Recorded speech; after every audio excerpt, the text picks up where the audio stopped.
আর দুপুরবেলা হয়ে গেছে। আমার কিট্টু বুড়িটার দিকে দেখেন, এই কিট্টু বুড়ি এখনো ঘুমায় না, খেলছে একা একাই ব্যালকনিতে বের হয়ে।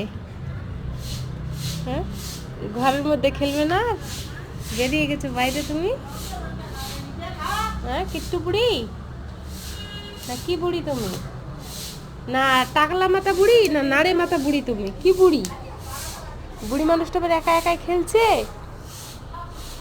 হুম, বুড়ি মানুষ কি হয়েছে? চুল্লাই মাথার মধ্যে বুড়ি মানুষের? বুড়ি মানুষের চুল নাই? চুলগুলো কে নিয়ে গেছে? পাখি? কে নিয়ে গেছে মা? ইস, পাখি নিয়ে গেছে? কোথায় নিয়ে গেছে পাখির চুলগুলো? দেখাই দাও তো একটু মাম্মা। সুমি, কোথায় পাখি? কই? কোথায় পাখি? কোথায় মা?